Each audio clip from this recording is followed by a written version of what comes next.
Buddy, this is called To Vietnam. This is Simeon's story, part 1. In my senior year, 1967, I sent out college applications to UCLA, Florida State University, and Northwestern.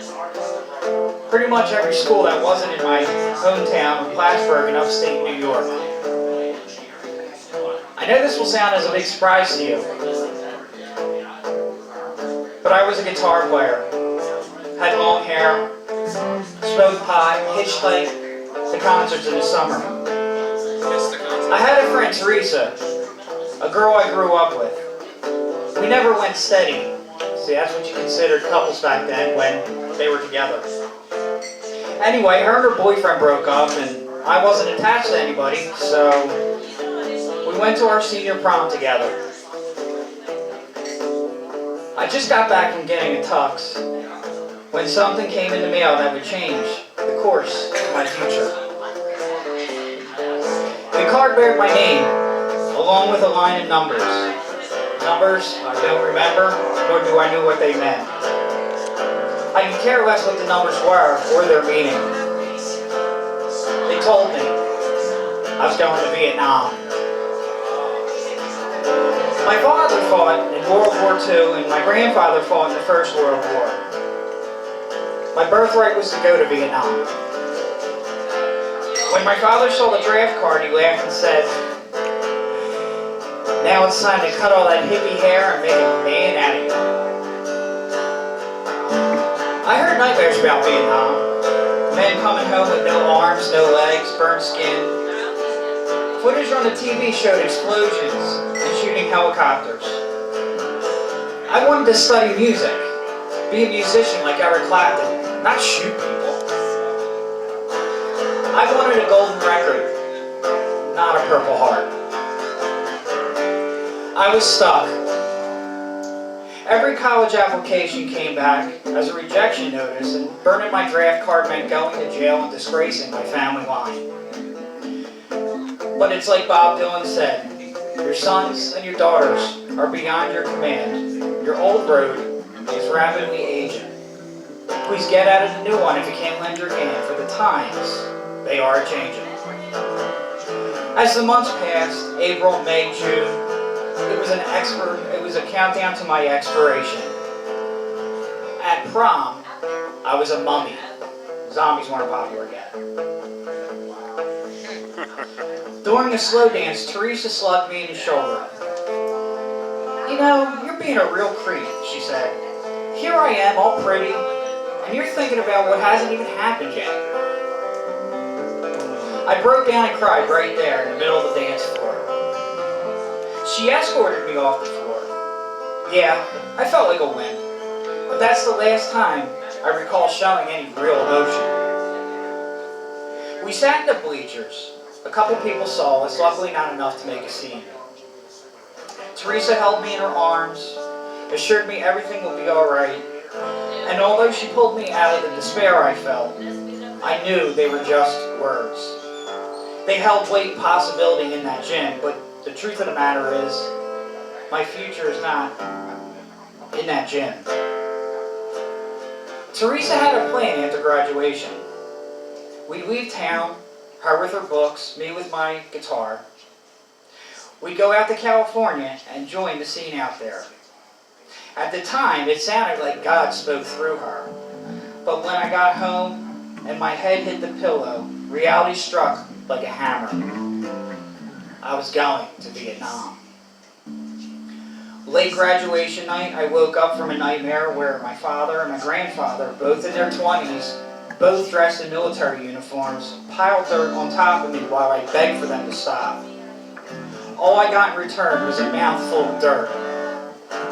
When I looked down at myself, I too wore a military uniform, and I rested in my coffin. That nightmare was as vivid as my memories of prom.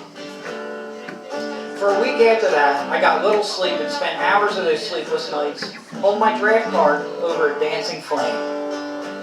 One night, I burnt the corner of it. The flame chewed the corner, and I blew it out as if it were mine and Teresa's only prom picture. Crazy, right?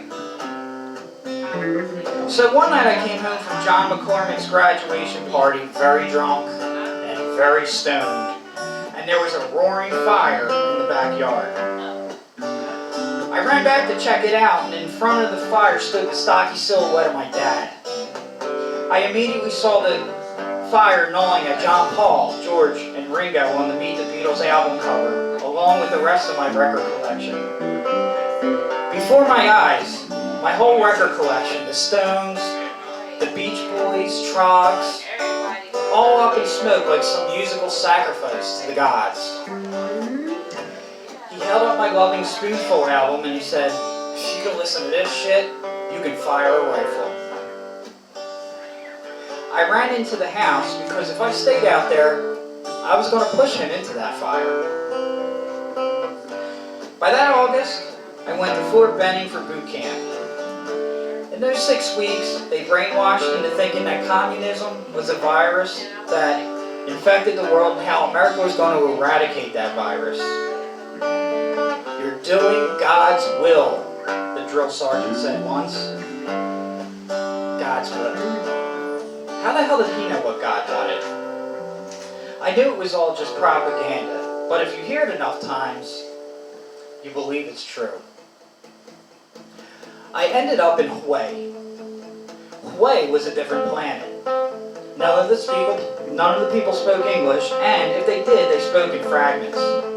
They all sneered at us and yelled at us in Vietnamese. They wanted us there as much as we wanted to be there, and my 18-year-old mind just didn't get it. The temperature soared at 110 degrees, and with fatigues and equipment, it felt like 1,000 degrees. I went weeks without showering, walking aimlessly through a jungle for a goal that didn't even exist.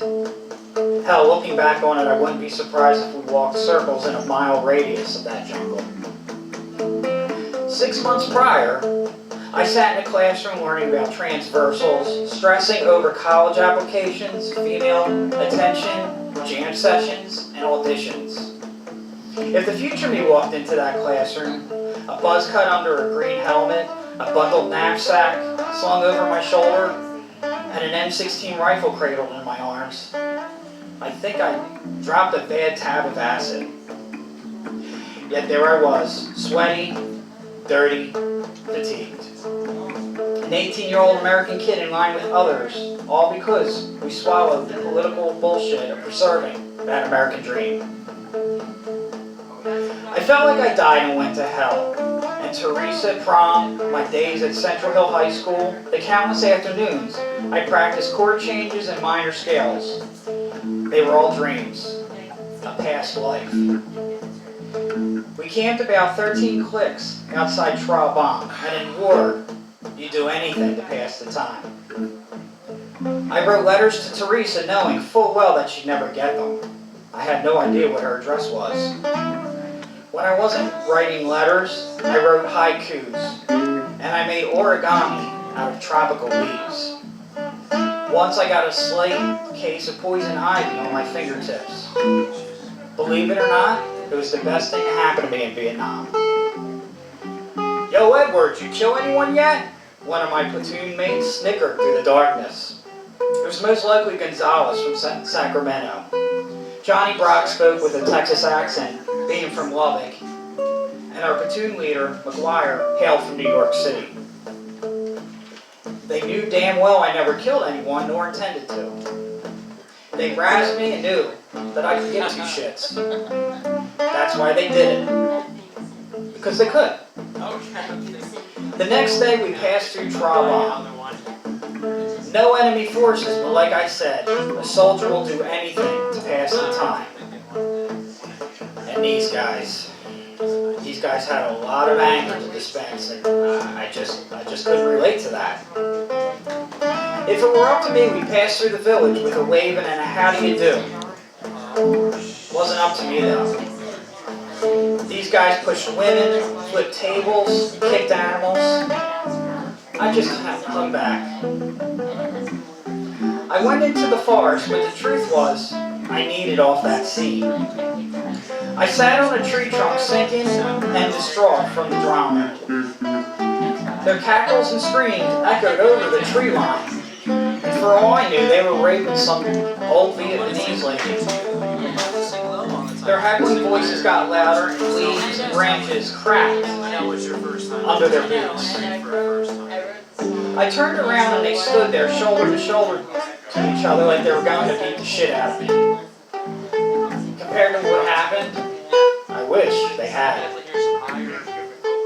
Today's your lucky day, Edwards, McGuire said.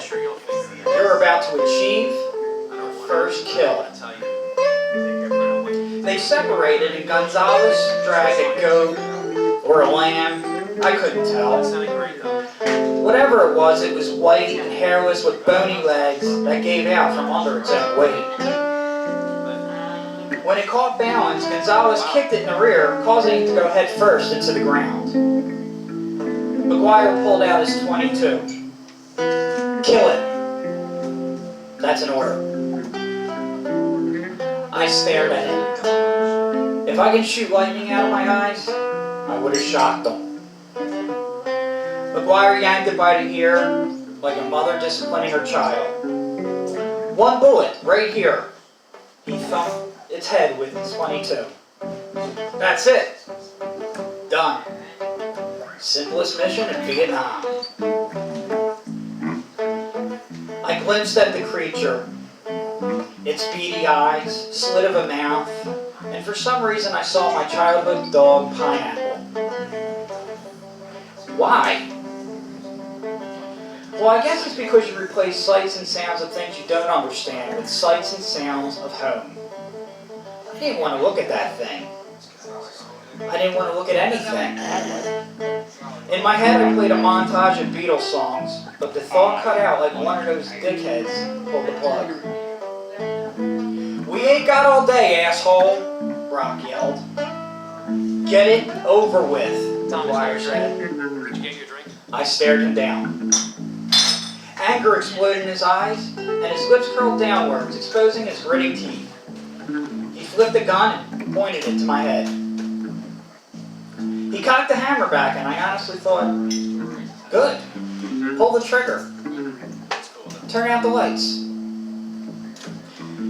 I stood up, the barrel of the gun never leaving my sights, and I walked away. I expected a bullet to the back of my head, and again I thought, go for it. Warm droplets to the back of my neck and elbows followed the deafening bang. I also felt droplets pelt the back of my shirt, way too syrupy to be drops of water. The guys walked past me, bumping my shoulder, chuckling and muttering pussy and hippie under their breaths, and someone spit on my boot. The guys gathered in front of me and closed in. I knew what they did, but that didn't mean I had to look. Check out your handiwork. McGuire nudged me once, then pushed me. He gripped me by the shirt, swung me around, and knocked me down to my knees. Upon turning and dropping, I snapped my eyes shut from the carnage on the other side of my eyelids. McGuire's open palm pressed against my head, pushing me down. With my eyes closed, all I saw was the film of the orange film of the sun blazing through my eyelids. But the overwhelming stench of what could have passed as 5 skunks worth of spray gave me the idea the damage done. I looked down at the dead thing. Its brain spilled out of the top of its head while its eyes stared up into the heavens, and its tongue hung out of its mouth. How's it feel to be a killer, Edwards? McGuire said. I looked down at it and believed I really did kill it. I hated Vietnam. Thank you, everybody.